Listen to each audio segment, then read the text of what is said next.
నీ కొడుకు కదా నా కొడుకు కదా అంటే అప్పట్లో మళ్ళీ నా దగ్గర తీసుకొని పోయి వాటికి అక్కడ బాటిల్ కొనుక్కొని పాలు కాబట్టి తెచ్చి ఇచ్చానో లేదు అడగండి. ఆమె కూడా లేదు నాగమని ఇలా చేసినావు మంచిగా ఇలా చేస్తాను మీ అమ్మ ఉండే మీ అమ్మ నలుగురిని అన్నది కదా అని నేను అడిగి నలుగురు కన్నా పెద్ద ఆమెకు తెలియదు పిల్లగాడు ఏడుస్తుంటే అంటే ఏమో ఒక మాట అన్నది.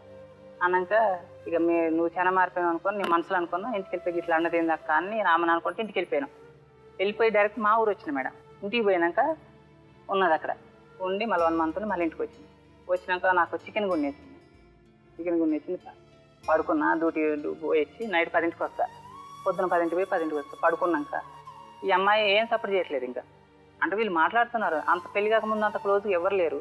తర్వాత ఒకరు ఫోన్ చేసుకుంటున్నారు మాట్లాడుకుంటూ వాళ్ళ తమ్ముడు వస్తున్నాడు 8 గంటలకి తింటున్నాడు మళ్ళీ సైలెంట్గా రానట్టుగానే వెళ్ళిపోతున్నాడు. ఒకరోజు పైన ముసలామని చెప్పింది నాకు వాళ్ళ తమ్ముడు వస్తున్నాడు వెళ్ళిపోతున్నాడు అంటే నా ఎదురుగా వస్తే ఏందంటే నేనేమన్నా అంటే నాకు కాదంటున్నా తినమన్నా అని నేను అన్నా. ఎవరో మరి ఆ అబ్బాయి ఎవరంటే నల్లగా ఉన్నాడు ఒక అబ్బాయి వచ్చిందంటే అలా బామ్మారి తట్టుందిలే అని నేను అన్నా. ఇక తర్వాత ఉన్నాక లేట్స్ అంటే మనసులో పెట్టుకుని అడగలేదు ఆమెను కూడా అడగకుండా పడుకున్నాం మేడం. చికెన్ కొనిస్తే మా అన్నయ్యలో కొడుకుది బర్త్డే అయితే ఆయన ఏం చేసి నేను పడుకుంటే ఫోన్ చేసింది పిల్లగాన్ని తీసుకొని చిన్నోని బర్త్డేరా నైట్ రా అని చెప్పింది. బాబుని తీసుకొని రా అంటే 3 నెలల బాబు మేడం 3 నెలలు 4 నెలలు అంత చిన్న పిల్లగాడు బాబుని తీసుకొని రా అంటే తనని తీసుకొని రామని అర్థమే కదా మేడం. బాబుని వదిలేసి ఆమెను వదిలేసి బాబుని తీసుకురా అంటారు పాలు తాగుతారు. నన్ను మీ అన్న రమ్మని లేదు నిన్నే రమ్మన్నాడు నువ్వు ఎక్కువని గొడవగా ఆయన అంటే ఆల్రెడీ మా క్రియేట్ చేసుకుని వచ్చేసింది అనమాట. గొడవగాంచింది ఏమి నామని అట్లా అంటావు రమ్మంటుంటారా అంటే రాకుంటుంది. పొద్దున్నే నువ్వు వాళ్ళ ఇంటికి ఆటో ఎక్కి వెళ్ళు నేను డ్యూటీకి వెళ్ళి డ్యూటీకి వెళ్ళి దగ్గర నుంచి నీ అన్నయ్య వాళ్ళ ఇంటికి వస్తాను చెప్పాను మేడం. అది సరే వస్తా అన్నది వస్తాని పోకుండా చీర కట్టుకొని వీళ్ళ పిన్న ఉందంట అక్కడ వాళ్ళ ఇంటికి వెళ్ళిపోయి పొద్దున ఏమని మాట్లాడి మేడం ఎందుకు రాలేదంటే నన్ను పిలిచింది అన్నది. మా అన్నయ్య మా ఇంట్లో అందరూ హ్యాండిక్యాప్టే మేడం ఆ మాట అనొచ్చా బావా సరే ఓకే అంది తర్వాత ఇక గొడవలు స్టార్ట్ మేడం. ఆయనక డ్యూటీకి వెళ్ళాను వచ్చిన వెళ్ళేసి పెళ్లి కాకముందు ఒకటి కట్టాను మేడం అది నేను కట్టలేకపోతున్నా. అయితే మా ఇంటి దగ్గర ఉన్నామే నేను పేరు మార్చి చేసుకొని ఇలా పడతాను నేను డబ్బులు కడతానులే అని ఆమె అన్నది మేడం. అన్నాక తను ఎల్ఐసీలో చేస్తాడట ఈమె అంటే మా మామ దాంట్లో కట్టు నువ్వు మా మామ దాంట్లో కట్టు మా మామ అక్కడ రమ్మంటారు అక్కడికి పోదాం ఫ్యాన్లో నిన్ను పెడతాడంట అని అంటుంది. నేను మీ మామ దగ్గరికి వచ్చేది ఏంది ఉన్న దాంట్లోనే ఉన్నది తిందాం మీ మామ అక్కడ నేనెందుకు కట్టాలి నేను సంపాదించి నేను అక్కడ ఎందుకు కట్టాలి నాకు ఎంతమంది లేరు బయట అని నేను అన్నా. అంటే నువ్వు రమ్మంటే రావేమరా అని జుట్టు పట్టుకొని చేసి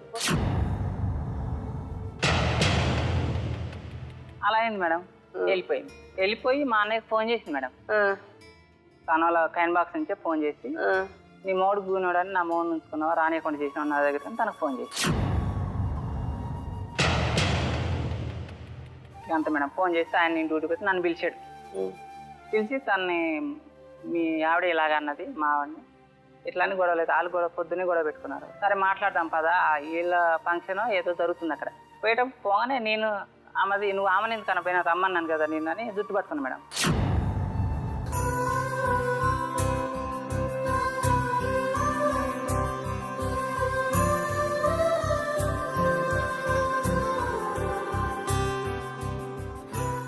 మీ వయసు ఎంత మాదండి? 20 years మేడం. 20 years మీకు పరిచయం అయ్యేటప్పుడే 25 years అందా అమ్మాయి? 20 years మేడం. ఇప్పుడు మీ వయసు 20 years? అవును మేడం. మీకు పెళ్ళి ఎన్ని సంవత్సరాలు అయింది? 1 year అవుతుంది. 14 months. 14 months అవుతుంది. అవును మేడం. మరి అలా చెప్తాదంట అమ్మా అతని వయసు 25 ఏళ్ళ అన్నా నీ వయసు ఎంత అన్నావు ఇప్పుడు 20 ఏళ్ళ? 20. నీకు 20 ఇప్పుడు ఆయనకి 20 అంట. మీరు నువ్వు కలిసినప్పుడే అతను మీ పెళ్ళికి ముందు మీరు ఇద్దరు లవ్ చేసుకున్నప్పుడు 25 years అన్నావు. ఎవరు అబద్ధం చెప్తున్నారు ఇక్కడ? 20 years మేడం. అరే ఎవరు అబద్ధం చెప్తున్నారు అంటే అమ్మాయి అబద్ధం చెప్తుందా నువ్వు అబద్ధం చెప్తున్నా? నా ఏజ్ 20 years మేడం. ఆ అమ్మాయి ఏజ్ ఎంత తెలియదు మేడం. డేట్ ఆఫ్ బర్త్ చూడలేను ఎప్పుడు. ఏమి చూడకుండానే లవ్ చేసావు? లవ్ చేయలేను మేడం. మరి ఏం జరిగింది చెప్పు. మీ నాన్నగారు ఆయన? అవును. మీరేం చేస్తారండి? వ్యవసాయం. నువ్వేం చదువుకున్నావు? ఇంటర్ చదివాను మేడం. ఓపెన్ 10th కట్టి ఇంటర్ చదివాను మేడం. సరే ఏం జరిగింది చెప్పు. తాండాలో మా అత్తమ్మ ఉంటుంది మేడం. వాళ్ళ విద్యకు ప్రాబ్లం వచ్చింది అంటే మ్యారేజ్ అయింది ఆమెకు. అయితే హాస్పిటల్ తీసుకెళ్తే హాస్పిటల్లో నేను ఉండగా వాళ్ళ డాడీ తోటి ఫోన్ వచ్చింది మేడం. వాళ్ళ డాడీ తోటి ఫోన్ వస్తే ఎవరు అని మాట్లాడాను. అయితే వాళ్ళ డాడీ మాట్లాడుతున్నా అట్లా అని చెప్పింది. ఏంటి విషయం అంటే ఎక్కడున్నావు నువ్వు అని పిలిచింది నాకు.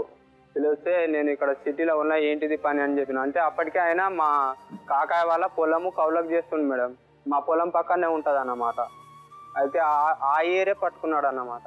ఏమన్నా నీళ్ళు గీట ఏదైనా ఇడుద్దామని ఫోన్ చేస్తుండేమో అనుకొని, మా బోర్ ఉంటుంది మేడం, అందుకు ఫోన్ చేసిండేమో అని, సరే నాకు వినిపిస్తలేదు ఏదైనా ఉంటే తర్వాత మాట్లాడతాను కట్ చేశాను. తర్వాత మళ్ళీ ఫోన్ చేసిండు, ఎక్కడున్నావు అని చెప్పిండు. అయితే అంతకుముందు ఈ అమ్మాయికి మీకు పరిచయం లేదు? నేను ఇక్కడ అక్కడనే ఇట్లా సిటీలో పని చేసుకుంటా అక్కడనే నర్సాపూర్లో చదువుకునేవాడిని. కరెక్ట్ అండి. అమ్మాయితో పరిచయం ఉందా లేదా? లేకుండే మేడం. అమ్మాయితో పరిచయం లేకుండే. మా ఇల్లు అక్కడ గుట్ట దిక్కుంటుండే. అయితే రీసెంట్ గా 2015లోనే ఇక్కడికి వచ్చినాము తాండాలకు. అక్కడ గుట్టలో మాది ఒకటే ఇల్లు ఉండిపోయింది కాబట్టి అక్కడ కొంచెం భయం, చిన్న పిల్లలు ఉంటారు, ఇంకా మా అమ్మ నాన్న, ఒకటే ఇల్లు మాది. అందుకే తాండాలో కొంచెం భూమి ఉంటే అక్కడ గుడిసె కట్టుకొని అక్కడ నుంచి ఇక్కడ కట్టుకున్నాం అన్నమాట. అక్కడ నుంచి ఇక నేను అక్కడనే ఉండేవాడిని సిటీలో. అయితే ఇట్లా ఫోన్ చేసి హాస్పిటల్లో ఉన్న నేను హాస్పిటల్ ఉంటే ఆయన ఫోన్ చేసిండు. ఫోన్ చేస్తే సరే ఏంటిదో తర్వాత మాట్లాడదాన్ని పెట్టేస్తే మళ్ళీ ఫోన్ చేసిండు. మళ్ళీ మాట్లాడాను. అయితే ఎక్కడున్నావు, నువ్వు అర్జెంట్గా రావాలి, నీతో పని ఉందని కోపంగా మాట్లాడాడు. ఏమైందని అడిగాను. వేరే విషయము, నువ్వు తొందరరా అని చెప్పిండు. తొందర అంటే ఇంకా తొందరగా చూయించుకొని తొందరగానే మా అత్త వాళ్ళను ఆన్ పెట్టి వాళ్ళని వదిలేసి వచ్చేసి ఇంటికి వచ్చి ఫోన్ చేస్తే నేను అడవిలో ఉన్నా, రాత్రి పొద్దుమికి 7 గంటలకు అట్లా రా ఇంటికి మాట్లాడదామని చెప్పాడు. అయితే ఇంకా నేను 7 గంటలకు ఫోన్ చేశాను, రేపు పొద్దున అని చెప్పిండు. ఇంకా నేను మరి సపోర్ట్ చెప్పుకున్నా, ఏదైనా అవసరం ఉంటే ఆయననే వస్తాడని నేను అనుకున్నా. అయితే తెల్లారే నాకు ఊళ్ళో పిలిపించారు మేడం, సర్పంచ్ వాళ్ళు ఉంటారు కదా, పిలిపించి ఇట్లా ఈ అమ్మాయిని నువ్వు ప్రేమించినావంట, ఆ అమ్మాయి చెప్తుంది పెళ్లి చేసుకోవాలని అడిగారు. అయితే ఆ అమ్మాయికి నాకు ఎటువంటి సంబంధం లేదు, నేను ఇక్కడ ఉండను, మీకు అందరికి తెలిసిన విషయమే, నేను ఏ తప్పు చేయలేనని అందరికి చెప్పాను. మా తాండ పెద్ద మనుషులు గిట్ట ఉండే అక్కడ, వాళ్ళందరికి చెప్పాను. చెప్పిన తర్వాత వాళ్ళు ఇంకా అందరు లేచిపోయిన తర్వాతనే అక్కడ సంస్థ వాళ్ళు ఉంటారు కదా, వాళ్ళు వచ్చి కౌన్సిలింగ్ చేశారు నన్ను. కౌన్సిలింగ్ చేస్తే నేను చేయలేను మేడం, ఏ తప్పు చేయలేను, నాకు అనవసరంగా కేసు గిట్ట ఎందుకు చేస్తారు మేడం, ఆ అమ్మాయికి నాకు ఏ సంబంధం లేదు, అవసరమైతే DNA టెస్ట్ అయినా సరే మేడం. అప్పుడు పుకార్లేకే నింద మోపేటప్పటికే 6 months ప్రెగ్నెన్సీ ఉందని చెప్పారు మేడం. నువ్వు ఆల్రెడీ ప్రెగ్నెన్సీ చేసావంట, ఇప్పుడు లేదని అంటున్నావు, ఏంది నీ కథ అని వాళ్ళందరూ ఇది చేసారు. అప్పటికే లేచి ఉంది. అయితే సరే మేడం అలా ఎప్పుడో DNA టెస్ట్కి అయినా సరే పోదామని చెప్పాం. అప్పటికి వినలేరు. వినకపోతే ఇంకా ఆఫీస్లో పెట్టారు. నాకు ఆఫీస్లో పెట్టి కాసేపు మాట్లాడిన తర్వాత ఇంకా 2 అయింది మేడం. అక్కడికి బాగా ఆకలి అవుతుంది, తినేసి వస్తా అని ఇంటికి వెళ్ళాను. ఇంటికి వెళ్ళి మేడం వాళ్ళకి చెప్పేసి వెళ్ళాను. తర్వాత ఇంకా వీళ్ళందరూ కలిసి పోలీస్ స్టేషన్ వెళ్ళారు మేడం. పోలీస్ స్టేషన్లో సార్ పిలిపించిండు. అయితే సార్ అడిగిండు, నువ్వు ఇట్లా ప్రేమించి మోసం చేసినావు అంటే, నాకు అమ్మాయికి నాకు ఎటువంటి సంబంధం లేదు సార్, నేను ప్రేమించలేదు, నేను ఇక్కడ మా ఊళ్ళోనే ఉండను, అక్కడ పని చేసుకుంటూ అక్కడనే చదువుకుంటున్నా సార్ అని చెప్పాను. అయితే సరే అవన్నీ సర్టిఫికేట్లు చించుకో అంటే అప్పటికే ఇంటర్ అయిపోయిన తర్వాత CRPF కానిస్టేబుల్ పోస్టులు పడ్డాయి మేడం. అయితే CISFలో క్వాలిఫై అయినా అన్నమాట. ఈవెంట్స్ అయిపోయింది, ఫిజికల్ టెస్ట్ ఒకటే బ్యాలెన్స్ ఉంది, అన్నీ అయిపోయినాయి. ఇంకా జాబ్ వచ్చే మూమెంట్ మేడం. అది నార్త్ సైడ్ పేపర్ ఏదో లీక్ అయిందని అది పెండింగ్లో పెట్టేశారు, నెట్లు ఇచ్చారు. అయితే ఇంకా వీళ్ళు కేసు చేస్తున్నాం, ఇంకా రోజు పిలిపిస్తూనే ఉన్నారు. వారం రోజులు స్ట్రగలే ఇక మొత్తం. కానీ బహుశా నీ చదువు నీకు అవేమీ నేర్పించలేదు. అతను ఎంత తొందరపడ్డాడో నువ్వు కూడా పోటీగా అదే తొందరపడ్డావు. కాబట్టి నేనేమనుకుంటానంటే కనుక బహుశా డిప్లొమా అనేటటువంటి పరీక్షలో నువ్వు పాస్ అయ్యేమో కానమ్మా, జీవితం అనేటటువంటి పరీక్షలో నువ్వు ఫెయిల్ అయిపోయావు. అటెంప్ట్ మర్డర్ కేసు అనేది అంటే ఆయన జీవితం ఆల్మోస్ట్ అయిపోయినట్టేనమ్మా. ఎవరు స్పాయిల్ చేశాడు నీ లైఫ్?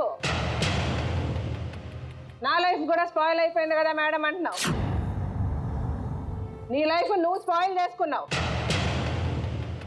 సరే స్పాయిల్ చేసుకున్నావు, అయ్యింది, ఒక కుటుంబం ఏదో కాంప్రమైజ్ అయ్యి బతుకుదామని లేకుండా మొత్తం అతను శంకరాగిపించావు.